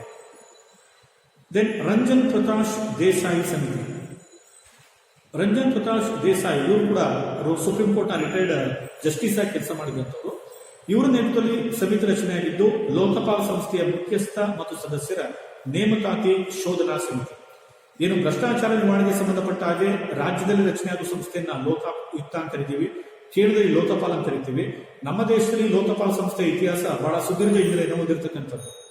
ಮೊದಲ ಬಾರಿಗೆ ಭ್ರಷ್ಟಾಚಾರ ನಿವಾರಣೆಗೆ ಸಂಬಂಧಪಟ್ಟ ಹಾಗೆ ಒಂಬಡ್ಸ್ಮನ್ ಮಾದರಿ ಅಧಿಕಾರ ನೇಮಕ ಮಾಡಿ ಅಂತೇಳಿ ಈ ಹಿಂದೆ ಸಂತಾನಂ ಸಮಿತಿ 1964ರಲ್ಲಿ ವರದಿಯನ್ನು ಕೊಟ್ಟಿದ್ದನ್ನು ನೋಡ್ತೇವೆ. ಈ ನಿಟ್ಟಿನಲ್ಲಿ ಇಂದಿರಾ ಗಾಂಧಿ ನೇತೃತ್ವದ ಸರ್ಕಾರ ಮೊದಲ ಬಾರಿಗೆ ಲೋಕಪಾಲ್ ಮಸೂದೆಯನ್ನ ಮಂಡನೆ ಮಾಡಲಿಕ್ಕೆ ಮುಂದಾಯಿತು. 1968ರಲ್ಲಿ ಇಂದಿರಾ ಗಾಂಧಿ ಕ್ಯಾಬಿನೆಟ್ ನಲ್ಲಿದ್ದಂತಹ ಕೇಂದ್ರ ಕಾನೂನು ಸಚಿವ ಶಾಂತಿ ಭೂಷಣ್ ಮೊದಲ ಬಾರಿಗೆ ಲೋಕಪಾಲ್ ಬಿಲ್ ಅನ್ನು ಮಂಡನೆ ಮಾಡಿದ್ರು. ಬಟ್ ಕಾರಣಾಂತರಗಳಿಂದ ಆ ಬಿಲ್ ಮಸೂದೆ ಅನುಮೋದನೆ ಪಡೆಯಲಿಲ್ಲ. ದೆನ್ ಆ ನಂತರದಲ್ಲಿ ಹಲವಾರು ವರ್ಷಗಳ ಲೋಕಪಾಲ್ ಬಿಲ್ ಮಂಡನೆ ಆಯಿತು. 71ರಲ್ಲಿ, 77ರಲ್ಲಿ, 79ರಲ್ಲಿ, 85ರಲ್ಲಿ, 90, 96, 99, 2001, 2011, 2013 ಹೀಗೆ ಹಲವಾರು ವರ್ಷಗಳ ಮಂಡನೆಯಾಗಿದೆ. ಈ ನಿಟ್ಟಿನಲ್ಲಿ ಅಂತಿಮವಾಗಿ ಈ ಒಂದು ಲೋಕಪಾಲ್ ಸಂಸ್ಥೆಯ ಮುಖ್ಯಸ್ಥ ಮತ್ತು ಸದಸ್ಯರನ್ನ ನೇಮಕ ಮಾಡಲಿಕ್ಕೆ ಸಂಬಂಧಪಟ್ಟ ಹಾಗೆ ಆ ಸದಸ್ಯರ ಹೆಸರನ್ನ ಸೂಚಿಸೋದಕ್ಕೆ ಒಂದು ಕಮಿಟಿ ನೇಮಕ ಮಾಡುತ್ತೆ, ಒಂದು ಶೋಧನಾ ಕಮಿಟಿಯನ್ನ. ಅದರ ಮುಖ್ಯಸ್ಥರಾಗಿ ಕೆಲಸ ಮಾಡಿದಂಥವ್ರು ರಂಜನ್ ಪ್ರಕಾಶ್ ದೇಸಾಯಿ ಇರ್ತಕ್ಕಂಥವ್ರು. ಈ ನಿಟ್ಟಿನಲ್ಲಿ ಈಗ ಪ್ರಸ್ತುತ ಲೋಕಪಾಲ್ ಸಂಸ್ಥೆಗೆ ಮುಖ್ಯಸ್ಥರು ಮತ್ತು ಸದಸ್ಯರನ್ನ ನೇಮಕ ಮಾಡಿದ್ದಾರೆ. ಒಬ್ಬ ಮುಖ್ಯಸ್ಥ ಹಾಗೆ 8 ಮಂದಿ ಸದಸ್ಯರನ್ನ ನೇಮಕ ಮಾಡಿದ್ದಾರೆ. ಈಗ ಪ್ರಸ್ತುತ ಈ ಒಂದು ಲೋಕಪಾಲ್ ಸಂಸ್ಥೆಯ ಮೊದಲ ಲೋಕಪಾಲ್ ಆಗಿ ಮುಖ್ಯಸ್ಥರಾಗಿ ನೇಮಕ ಆದಂತವರು ಪಿನಾಕಿ ಚಂದ್ರ ಘೋಷ್ ಅಂತ ಹೇಳ್ತೀವಿ. ಸುಪ್ರೀಂ ಕೋರ್ಟ್ ನ ನಿವೃತ್ತ ಮುಖ್ಯ ನ್ಯಾಯಮೂರ್ತಿಯಾಗಿದ್ದಂಥವರು. ಅವರನ್ನ ಈಗ ಪ್ರಸ್ತುತ ನೇಮಕ ಮಾಡಿದ್ದಾರೆ. ದೆನ್ ಸಂಜಯ್ ಮಿತ್ರಾ ಸಮಿತಿ. ಈ ಒಂದು ಸಮಿತಿ ಜಮ್ಮು ಮತ್ತು ಕಾಶ್ಮೀರ ಹಾಗೂ ಲಡಾಖ್ ಪ್ರಾಂತ್ಯಗಳ ಸ್ವತ್ತು ಆಸ್ತಿ ಮೇಲ್ವಿಚಾರಣಾ ಸಮಿತಿ. ಅಂದ್ರೆ ಇದೇನು ಜಮ್ಮು ಕಾಶ್ಮೀರವನ್ನ ರಾಜ್ಯದ ಸ್ಥಾನಮಾನದಿಂದ 370ನೇ ವಿಧಿಯನ್ನ ರದ್ದುಗೊಳಿಸಿ ಜಮ್ಮು ಕಾಶ್ಮೀರವನ್ನ ಕೇಂದ್ರಾಡಳಿತ ಪ್ರದೇಶವನ್ನಾಗಿ ಪರಿವರ್ತನೆಗೊಳಿಸಿ, ಹಾಗೆ ಜಮ್ಮು ಕಾಶ್ಮೀರ ರಾಜ್ಯದಲ್ಲಿದ್ದಂತಹ ಲಡಾಖ್ ಅಂತಕ್ಕಂಥ ಒಂದು ದೊಡ್ಡ ಪ್ರಾಂತ್ಯ ಇತ್ತು, ಅದನ್ನು ಕೂಡ ಪ್ರತ್ಯೇಕಗೊಳಿಸಿ ಎರಡನ್ನೂ ಕೂಡ ಯೂನಿಯನ್ ಟೆರಿಟೋರಿಯಸ್ ಅಂತೇಳಿ ಘೋಷಣೆ ಮಾಡಿದ್ದಾರೆ. ಕೇಂದ್ರಾಡಳಿತ ಪ್ರದೇಶವಾಗಿ ಇವು ಕನ್ವರ್ಟ್ ಆದ್ಮೇಲೆ ಇವುಗಳ ವ್ಯಾಪ್ತಿಯಲ್ಲಿರತಕ್ಕಂತಹ ಸ್ವತ್ತು ಏನಿದೆ, ಆಸ್ತಿ ಏನಿದೆ, ಸರ್ಕಾರದ ಅಥವಾ ಸಾರ್ವಜನಿಕ ಆಸ್ತಿ ಏನಿದೆ, ಈ ಒಂದು ಆಸ್ತಿಯ ಒಂದು ಮೇಲ್ವಿಚಾರಣೆಯನ್ನ ಯಾವ ರೀತಿ ಮಾಡಬೇಕು ಅನ್ನೋದಕ್ಕೆ ಸಂಬಂಧಪಟ್ಟ ಹಾಗೆ ನೇಮಕಗೊಂಡಂತಹ ಸಮಿತಿಯೇ ಸಂಜಯ್ ಮಿತ್ರಾ ಸಮಿತಿ. ದೆನ್ YH ಮಾಲಿಂಗಾಮ್ ಸಮಿತಿ. ಈ ಒಂದು ಸಮಿತಿ ವಸೂಲಿಯಾಗದ ಬ್ಯಾಂಕ್ ಸಾಲದ ನಿರ್ವಹಣೆ. ವಸೂಲಿಯಾಗದ ಬ್ಯಾಂಕ್ ಸಾಲದ ನಿರ್ವಹಣೆ ಅಂತೇಳಿ ಬಂದಾಗ ಈಗ ಬ್ಯಾಂಕ್ ನಲ್ಲಿ ಹಲವಾರು ಉದ್ಯಮಿಗಳು ಸಾವಿರಾರು ಕೋಟಿ ರೂಪಾಯಿ, ನೂರಾರು ಕೋಟಿ ರೂಪಾಯಿ ಸಾಲವನ್ನು ತೆಗೆದುಕೊಂಡಿರ್ತಾರೆ. ಇನ್ ಟೈಮ್ಗೆ ಸಾಲವನ್ನ ಮರುಪಾವತಿ ಮಾಡುವುದಿಲ್ಲ. ಆ ವಸೂಲಿಯಾಗದ ಒಂದು ಹಣದ ಪ್ರಮಾಣವೇ ಲಕ್ಷಾಂತರ ಕೋಟಿ, ಸಾವಿರಾರು ಕೋಟಿ ಬ್ಯಾಲೆನ್ಸ್ ಇದೆ. ಈ ನಿಟ್ಟಿನಲ್ಲಿ ಆ ವಸೂಲಿಯಾಗದ ಒಂದು ಸಾಲವನ್ನ ಯಾವ ರೀತಿಯಾಗಿ ಮತ್ತೆ ವಸೂಲಿ ಮಾಡೋದಕ್ಕೆ ನಾವು ಕ್ರಮವನ್ನು ಕೈಗೊಳ್ಳಬೇಕು, ಆ ಮೂಲಕವಾಗಿ ಆರ್ಥಿಕ ಪುನಶ್ಚೇತನವನ್ನ ಗೊಳಿಸಬೇಕು ಅನ್ನೋದಕ್ಕೆ ಸಂಬಂಧಪಟ್ಟ ಹಾಗೆ ಕೇಂದ್ರ ಸರ್ಕಾರ ರಚನೆ ಮಾಡುವಂತಹ ಸಮಿತಿಯೇ YH ಮಾಲಿಂಗಾಮ್ ಸಮಿತಿ. ದೆನ್ TM ಭಾಸಿನ್ ಸಮಿತಿ.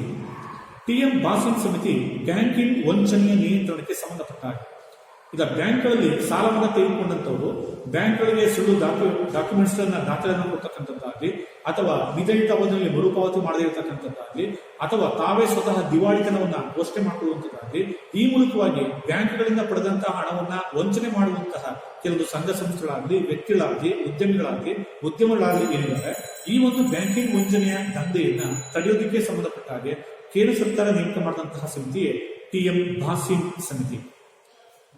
ದೆನ್ UK ಸಿನ್ಹಾ ಸಮಿತಿ.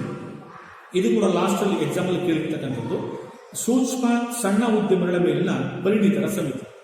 ಇದು ಏನು ನಾವು ನಮ್ಮ ಇಂಡಸ್ಟ್ರಿ ಲೆವೆಲ್ ಬಂದಾಗ small scale industries, medium scale industries, big industries ಅಂತ ನೋಡ್ತೀವಿ, ಹೆವಿ ಇಂಡಸ್ಟ್ರೀಸ್ ಅಂತ ನೋಡ್ತೀವಿ. ಸಣ್ಣ ಸಣ್ಣ ಸೂಕ್ಷ್ಮ ಪ್ರಮಾಣದ ಉದ್ಯಮಗಳ ಒಂದು ಚೇತರಿಕೆಗೆ ಅವುಗಳನ್ನ ಪ್ರೋತ್ಸಾಹಿಸಿ ಸಂಬಂಧಪಟ್ಟ ಹಾಗೆ ಅವರಿಗೆ ನೀಡತಕ್ಕಂಥ ಒಂದು ಸಾಲ ಆಗಿರ್ಬೋದು, ಸಬ್ಸಿಡಿ ಆಗಿರ್ಬೋದು, ಸೌಲಭ್ಯ ಆಗಿರ್ಬೋದು, ಮೂಲಭೂತ ಸೌಕರ್ಯಗಳಾಗಿರ್ಬೋದು, ಇವೆಲ್ಲವನ್ನೂ ಕೂಡ ಯಾವ ರೀತಿಯಾಗಿ ಕೊಡಬಹುದು, ಅವುಗಳನ್ನ ಪ್ರೋತ್ಸಾಹಿಸೋದಕ್ಕೆ ಅಂತೇಳಿ ವರದಿಯನ್ನು ಕೊಡಲಿಕ್ಕೆ ನೇಮಕಗೊಂಡಂತಹ ಸಮಿತಿಯೇ UK ಸಿನ್ಹಾ ಸಮಿತಿ. ದೆನ್ VG ಟಂಡನ್ ಸಮಿತಿ.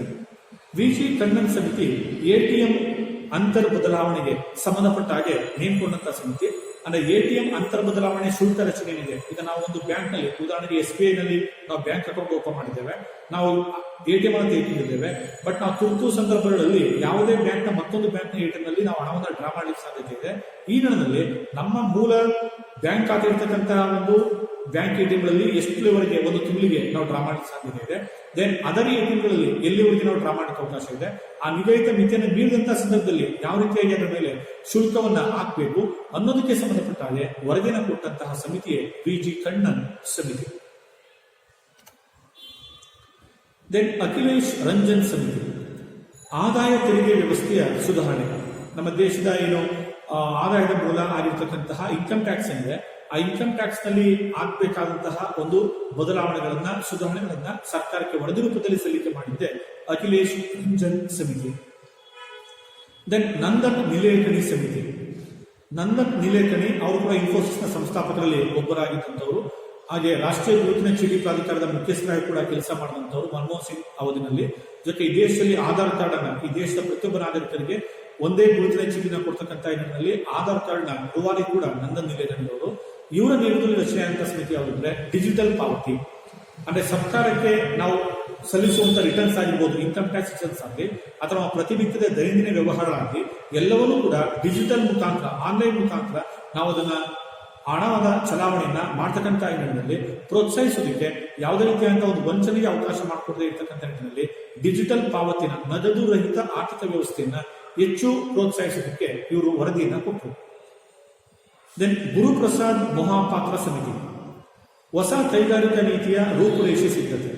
ಈಗ 1991 ಏನು ಇಂಡಸ್ಟ್ರಿಯಲ್ ಪಾಲಿಸಿ ನಮ್ಮಲ್ಲಿ ಜಾರಿಯಾಯಿತು, ಮನಮೋಹನ್ ಸಿಂಗ್ ಅರ್ಥ ಸಚಿವರಾಗಿದ್ದಾಗ, ಪಿ ನರಸಿಂಹರಾವ್ ಪ್ರಧಾನಮಂತ್ರಿ ಆಗಿದ್ದಾಗ 1991 ಕೈಗಾರಿಕಾ ನೀತಿ ಜಾರಿಯಾಯಿತು. ಈ ನಿಟ್ಟಿನಲ್ಲಿ ಆ ಕೈಗಾರಿಕಾ ನೀತಿಯನ್ನ ಕಾಲಕ್ಕೆ ತಕ್ಕ ಹಾಗೆ, ಸಂದರ್ಭಕ್ಕೆ ತಕ್ಕ ಹಾಗೆ ಮಾರ್ಪಾಡು ಮಾಡೋದಕ್ಕೆ ಸಂಬಂಧಪಟ್ಟ ಹಾಗೆ ನೇಮಕಗೊಂಡಂತಹ ಸಮಿತಿಯೇ ಮೊಹಾಪಾತ್ರ ಸಮಿತಿ. ದೆನ್ ಅಬೀದ್ ಹುಸೇನ್ ಸಮಿತಿ. ಈ ಸಮಿತಿ ಸಣ್ಣ ಪ್ರಮಾಣದ ಕೈಗಾರಿಕೆಗಳನ್ನ ಪುನಶ್ಚೇತನಗೊಳಿಸಲಿಕ್ಕೆ, ಪ್ರೋತ್ಸಾಹಿಸಲಿಕ್ಕೆ ವರದಿಯನ್ನು ಕೊಟ್ಟಂತಹ ಒಂದು ಸಮಿತಿ ಆಗಿದೆ. ದೆನ್ ಅಜಿತ್ ಕುಮಾರ್ ಸಮಿತಿ. ಸೇನೆಯ ವೇತನ ಪ್ರಮಾಣ ನಿರ್ಧಾರ.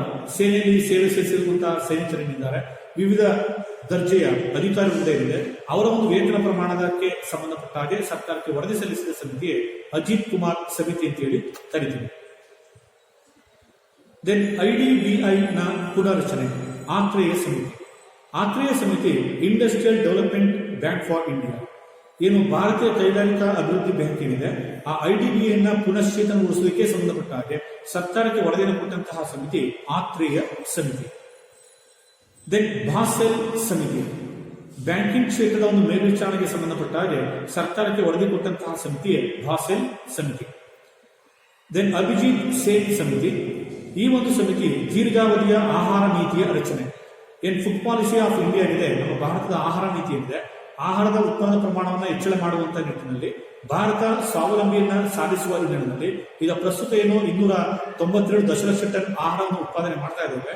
ಇನ್ನು ಸುದೀರ್ಘವಾಗಿ ಜನಸಂಖ್ಯೆ ಹೆಚ್ಚಳ ಆದಂತೆ ಆ ಒಂದು ಜನಸಂಖ್ಯೆ ಅನುಗುಣವಾಗಿ ಆಹಾರ ಉತ್ಪನ್ನಗಳನ್ನ ಉತ್ಪಾದಿಸುವ ನಿಟ್ಟಿನಲ್ಲಿ ಆ ದೀರ್ಘಾವಧಿ ಆಹಾರ ನೀತಿಯ ರಚನೆಗೆ ಸಂಬಂಧಪಟ್ಟ ಹಾಗೆ ನೇಮಕಗೊಂಡಂತಹ ಸಮಿತಿಯೇ ಅಭಿಜಿತ್ ಸೇನ್ ಸಮಿತಿ. ದೆನ್ ತಾರ್ಕುಂಡೆ ಸಮಿತಿ. ತಾರ್ಕುಂಡೆ ಸಮಿತಿ ಎಲೆಕ್ಷನ್ ರಿಫಾರ್ಮ್ಸ್, ಚುನಾವಣಾ ಸುಧಾರಣೆಗಳಿಗೆ ಸಂಬಂಧಪಟ್ಟಂತದ್ದು.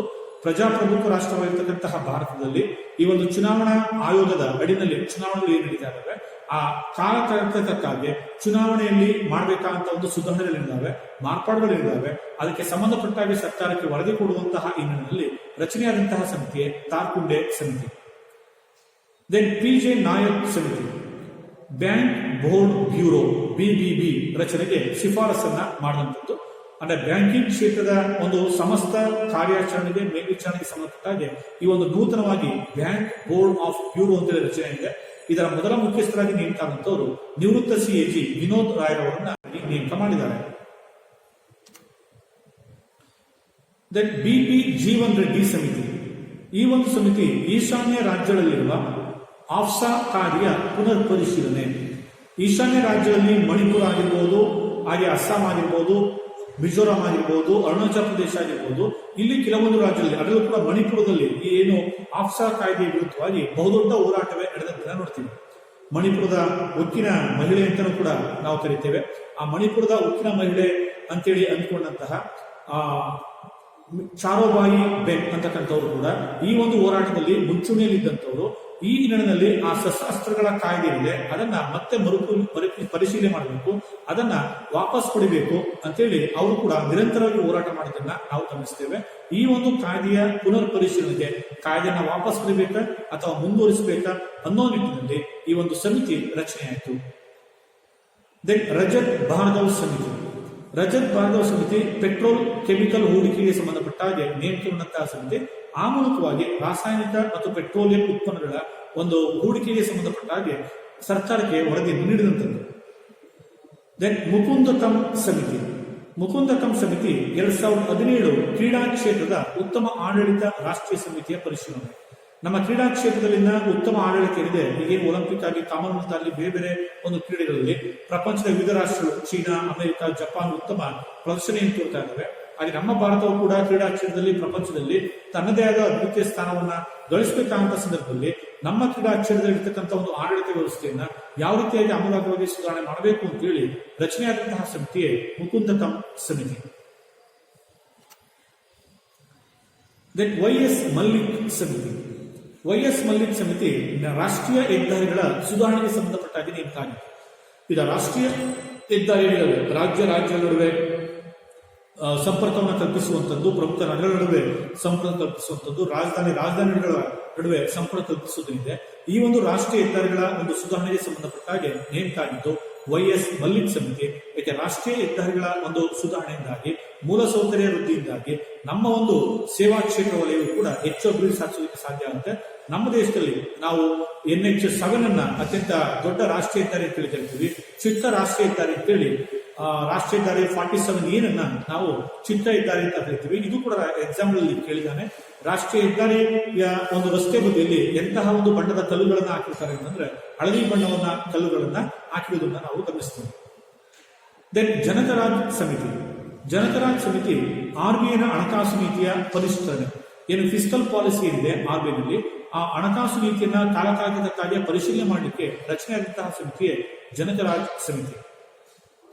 ದೆನ್ ಆದರ್ಶ ಕುಮಾರ್ ಗೋಯಲ್, ನದಿ ಮಾಲಿನ್ಯ ನಿಯಂತ್ರಣಕ್ಕೆ ಸಂಬಂಧಿಸಿದ ಕೇಂದ್ರೀಯ ನಿರ್ವಹಣಾ ಸಮಿತಿ.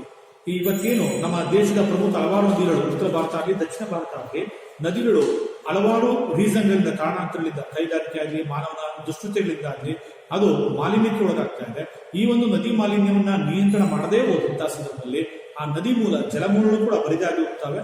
ದನ ಕರುಗಳು, ಜಾನುವಾರುಗಳು, ಕೃಷಿ ಚಟುವಟಿಕೆ ಹಾಗೆ ಮಾನವನ ದಿನನಿತ್ಯದ ಅನುಭವಕ್ಕೂ ಕೂಡ ಈ ಒಂದು ನೀರಿನ ಒಂದು ತೊಂದರೆ ಆಗುತ್ತೆ ಅಂತೇಳಿ ಈ ಒಂದು ನದಿ ಮಾಲಿನ್ಯವನ್ನ ನಿಯಂತ್ರಿಸೋದಕ್ಕೆ ಸಂಬಂಧಪಟ್ಟ ಹಾಗೆ ಯಾವ ರೀತಿಯಾದಂತಹ ಒಂದು ಕ್ರಮಗಳನ್ನ ಜರುಗಿಸಬೇಕು ಅಂತೇಳಿ ನೇಮಕಗೊಂಡಂತಹ ಸಮಿತಿ ಆದರ್ಶ್ ಕುಮಾರ್ ಗೋಯಲ್ ಕಮಿಟಿ. ದೆನ್ ಮಿಹಿರ್ ಶಾ ಸಮಿತಿ. ಇದು ನೂತನ ರಾಷ್ಟ್ರೀಯ ಜಲನೀತಿಯ ರಚನೆ ಮತ್ತು ವಿಶ್ಲೇಷಣೆಗೆ ಸಂಬಂಧಪಟ್ಟಾಗಿ ಆಗಿದೆ. ಅಂದ್ರೆ ಪ್ರತಿಯೊಂದು ಕ್ಷೇತ್ರಕ್ಕೂ ಕೂಡ ಒಂದು ಪಾಲಿಸಿ ಇರುವ ಹಾಗೆ ಜಲನೀತಿಯನ್ನು ಕೂಡ ರಚನೆ ಮಾಡಬೇಕು ಅಂತ ಹೇಳಿ ಈ ರಾಷ್ಟ್ರೀಯ ಜಲನೀತಿಯ ರಚನೆ ಮತ್ತು ವಿಶ್ಲೇಷಣೆಗೆ ಸಂಬಂಧಪಟ್ಟ ಹಾಗೆ ನೇಮಕಾದಂತಹ ಸಮಿತಿಯೇ ಮಿಹಿರ್ ಶಾ ಸಮಿತಿ. ದೆನ್ ಅಜಿತ್ ದೋವಲ್ ಸಮಿತಿ. ಈ ಸಮಿತಿ ಉನ್ನತ ರಕ್ಷಣಾ ಯೋಜನೆ ಮತ್ತು ರಾಷ್ಟ್ರೀಯ ಭದ್ರತಾ ನೀತಿಯ ರಚನೆ. ನಮ್ಮ ದೇಶದ ಒಂದು ರಕ್ಷಣಾ ವ್ಯವಸ್ಥೆಯ ಹಿನ್ನೆಲೆಯಲ್ಲಿ ಕೇಂದ್ರ ಸರ್ಕಾರಕ್ಕೆ ಆಗಿಂದಾಗೆ ನೆರೆಹೊರೆ ರಾಷ್ಟ್ರಗಳು ನಮ್ಮ ಮೇಲೆ ದಾಳಿ ಮಾಡೋದಾಗಿರ್ಬೋದು, ಹಾಗೆ ಸ್ವಯಂ ನಮ್ಮ ರಾಷ್ಟ್ರದ ರಕ್ಷಣಾ ವ್ಯವಸ್ಥೆಗೆ ಸಂಬಂಧಪಟ್ಟಾಗಿ ನಾವು ಯಾವ ರೀತಿಯಂತಹ ಒಂದು ಕ್ರಮಗಳನ್ನ ಅನುಸರಿಸಬೇಕು, ಯಾವ ರೀತಿಯ ಪಾಲಿಸಿಯನ್ನ ನಾವು ಒಳಗೊಂಡಿರಬೇಕು ಅಂತೇಳಿ ಸರ್ಕಾರಕ್ಕೆ ಆಗಿದ್ದಾಗೆ ಸಲಹೆಯನ್ನು ಕೊಡಲಿಕ್ಕೆ ಈ ರಾಷ್ಟ್ರೀಯ ಭದ್ರತಾ ಸಲಹೆಗಾರನ ನೇಮಕ ಮಾಡುವ ಪರಂಪರೆ 1998 ಪ್ರಾರಂಭ ಆಯಿತು. ಅಂದ್ರೆ ಅಟಲ್ ಬಿಹಾರಿ ವಾಜಪೇಯಿ ಪ್ರಧಾನಮಂತ್ರಿ ಆದಾಗ ಮೊದಲ ಬಾರಿಗೆ ನ್ಯಾಷನಲ್ ಸೆಕ್ಯೂರಿಟಿ ಅಡ್ವೈಸರ್ ಅಂತಕ್ಕಂಥ ಒಂದು ಪೋಸ್ಟ್ ಅನ್ನ ಕ್ರಿಯೇಟ್ ಮಾಡಿದ್ರು. ಆಗ ಬ್ರಿಜೇಶ್ ಕುಮಾರ್ ಮಿಶ್ರಾ ಮೊದಲಿಗೆ ರಾಷ್ಟ್ರೀಯ ಭದ್ರತಾ ಸಲಹೆಗಾರರಾಗಿ ನೇಮಕ ಆಗಿದ್ದರು. ಈಗ ಪ್ರಸ್ತುತ ಕೇಂದ್ರ ಸರ್ಕಾರದ ರಾಷ್ಟ್ರೀಯ ಭದ್ರತಾ ಸಲಹೆಗಾರರಾಗಿ ಕೆಲಸ ಮಾಡಿರ್ತಕ್ಕಂಥವರು ಅಜಿತ್ ದೋವಲ್ ಅವರು. ಇವರ ನೇತೃತ್ವದಲ್ಲೇ ಈ ಒಂದು ಸಮಿತಿ ಕೂಡ ರಚನೆ ಆಗಿದೆ. ದೆನ್ ಡಾಕ್ಟರ್ ಪ್ರೀತಮ್ ಸಿಂಗ್ ಸಮಿತಿ. ರಕ್ಷಣಾ ವ್ಯವಸ್ಥೆಯಲ್ಲಿನ ಖರೀದಿ ಸಂಸ್ಥೆಯನ್ನ ರಚಿಸಲು. ಇದು ನಮ್ಮ ದೇಶದ ರಕ್ಷಣಾ ವ್ಯವಸ್ಥೆಗೆ ಸಂಬಂಧಪಟ್ಟ ಹಾಗೆ ನಾವು ಹಲವಾರು ರಾಷ್ಟ್ರಗಳಿಂದ ಅತ್ಯಾಧುನಿಕ ಮಿಲಿಟರಿ ತಂತ್ರಜ್ಞಾನ ಉಳ್ಳಂತಹ ಉಪಕರಣಗಳನ್ನ, ವಿಮಾನಗಳನ್ನ, ಸೇನಾ ಆಯುಧಗಳನ್ನ ನಾವೇನು ಆಮದು ಮಾಡ್ಕೊತಾ ಇದ್ವಿ. ಈ ಖರೀದಿ ಮಾಡುವಂತಹ ಸಂದರ್ಭದಲ್ಲಿ ಆ ಖರೀದಿನ ಮಾಡೋದಕ್ಕೆ ಸಂಬಂಧಪಟ್ಟ ಹಾಗೆ ನಮ್ಮ ರಕ್ಷಣಾ ವ್ಯವಸ್ಥೆಗೆ ಯಾವ ಮಾದರಿಯ ಎಕ್ವಿಪ್ಮೆಂಟ್ಸ್ ಗಳ ಅಗತ್ಯತೆ ಇದೆ, ಅದನ್ನು ಎಲ್ಲಿಂದ ತರಿಸಬೇಕು, ಅದಕ್ಕೆ ತಗುವಂತಹ ವೆಚ್ಚ ಏನು, ನಮ್ಮ ಬಜೆಟ್ ನ ಪ್ರಮಾಣ ಏನಿದೆ, ಇವೆಲ್ಲವನ್ನ ಸೂಪರ್ವಿಷನ್ ಮಾಡಲಿಕ್ಕೆ ಸಂಬಂಧಪಟ್ಟ ಹಾಗೆ ಖರೀದಿ ವ್ಯವಸ್ಥೆಗೆ ಸಂಬಂಧಿಸಿದಂತೆ ಒಂದು ಪ್ರತ್ಯೇಕ ಸಂಸ್ಥೆಯ ಅಗತ್ಯತೆ ಇದೆ ಅಂತ ಹೇಳಿ ಡಾಕ್ಟರ್ ಪ್ರೀತಮ್ ಸಿಂಗ್ ಅವರು ವರದಿಯನ್ನ ಕೊಟ್ಟಿದ್ದಾರೆ. ದೆನ್ ಪ್ರೊಫೆಸರ್ ಸಡಗೋಪನ್ ಸಮಿತಿ. ರಾಜ್ಯ ಸರ್ಕಾರ ಉನ್ನತ ಶಿಕ್ಷಣದಲ್ಲಿ ಅಗತ್ಯ ಬದಲಾವಣೆ ತರೋದಕ್ಕೆ ರಚನೆ ಮಾಡಿದಂತಹ ಒಂದು ವಿಷನ್ ಗ್ರೂಪ್ ಏನಿದೆ ಅದರ ಮುಖ್ಯಸ್ಥರಾಗಿ ಕೆಲಸವನ್ನು ಮಾಡ್ತಿರ್ತಕ್ಕಂಥವ್ರು. ಇದು ನಮ್ಮ ಕರ್ನಾಟಕ ರಾಜ್ಯ ಸರ್ಕಾರ ಉನ್ನತ ಶಿಕ್ಷಣದಲ್ಲಿ ಆಮೂಲಾಗ್ರ ಬದಲಾವಣೆ ತರಲಿಕ್ಕೆ ಅಂತೇಳಿ ಒಂದು ವಿಷನ್ ಗ್ರೂಪ್ ಅನ್ನ ರಚನೆ ಮಾಡಿದೆ. ಆ ವಿಷನ್ ಗ್ರೂಪ್ ನ ಮುಖ್ಯಸ್ಥರಾಗಿ ನಿವೃತ್ತ ಪ್ರಾಧ್ಯಾಪಕರಾಗಿರ್ತಕ್ಕಂಥ ಪ್ರೊಫೆಸರ್ ಸಡಗೋಪನ್ ಅವರು ಕಾರ್ಯವನ್ನು ನಿರ್ವಹಿಸ್ತಾ ಇದ್ದಾರೆ. ದೆನ್ ಸಂಜೀವ್ ಪುರಿ ಸಮಿತಿ. ಈ ಒಂದು ಸಮಿತಿ ಕೃಷಿ ಉತ್ಪನ್ನಗಳ ರಫ್ತು ಉತ್ತೇಜನಕ್ಕೆ ಸಂಬಂಧಪಟ್ಟ ಹಾಗೆ 15ನೇ ಹಣಕಾಸು ಆಯೋಗದಿಂದ ನೇಮಕಗೊಂಡಂತಹ ಒಂದು ಸಮಿತಿ ಆಗಿದೆ. ಇಲ್ಲಿ 15ನೇ ಹಣಕಾಸು ಆಯೋಗ ಪ್ರತಿ 5 ವರ್ಷಕ್ಕೊಮ್ಮೆ ರಾಷ್ಟ್ರಪತಿಯ ರಚನೆ ಆಗುತ್ತೆ ಹಣಕಾಸು ಆಯೋಗ. ಈ ಒಂದು ಹಣಕಾಸು ಆಯೋಗ 15ನೇ ಹಣಕಾಸು ಆಯೋಗದ ಮುಖ್ಯಸ್ಥ ಕೂಡ ವಿ.ಕೆ. ಸಿಂಗ್ ಅಂತೇಳಿ. ಆ ಒಂದು 15ನೇ ಹಣಕಾಸು ಆಯೋಗ ಕೃಷಿ ಉತ್ಪನ್ನಗಳ ಒಂದು ರಫ್ತನ್ನ ಹೆಚ್ಚು ಮಾಡಲಿಕ್ಕೆ ಸಂಬಂಧಪಟ್ಟ ಹಾಗೆ ಯಾವ ರೀತಿಯಾಗಿ ಕ್ರಮವನ್ನು ಕೈಗೊಳ್ಳಬಹುದು ಅಂತೇಳಿ ಒಂದು ಕಮಿಟಿನ ನೇಮಕ ಮಾಡಿದೆ. ಆ ಕಮಿಟಿ ಸಂಜೀವ್ ಪುರಿ ಸಮಿತಿ ಅಂತೇಳಿ. ದೆನ್ ಡಾಕ್ಟರ್ ವಾಸುದೇವ್ ಅತ್ರೆ ಸಮಿತಿ.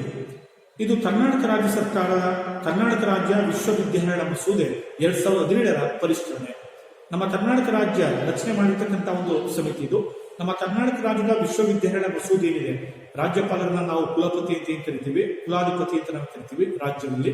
ಈ ಒಂದು ರಾಜ್ಯ ವಿಶ್ವವಿದ್ಯಾಲಯದ ಮಸೂದೆಯನ್ನ ಪರಿಷ್ಕರಣೆ ಮಾಡೋದ್ರ ಮುಖಾಂತರವಾಗಿ ಅಲ್ಲಿ ಪರೀಕ್ಷಾ ಕ್ರಮ ಆಗಿರ್ಬೋದು, ಪಠ್ಯಕ್ರಮ ಆಗಿರ್ಬೋದು, ಮೌಲ್ಯಮಾಪನ ಆಗಿರ್ಬೋದು, ವಿವಿಗಳ ಕುಲಪತಿಗಳ ನೇಮಕ ಆಗಿರ್ಬೋದು, ಕುಲ ಸಚಿವರ ನೇಮಕ ಆಗಿರ್ಬೋದು, ಆ ವಿವಿಯ ಒಟ್ಟಾರೆ ಕಾರ್ಯಚಟುವಟಿಕೆಗಳ ಆಮೂಲಾಗ್ರ ಸುಧಾರಣೆಗೆ ಸಂಬಂಧಪಟ್ಟ ಹಾಗೆ ನೇಮಕ ಆಗಿರುವಂತಹ ಸಮಿತಿ ವಾಸುದೇವ ಅತ್ರೆ ಸಮಿತಿ.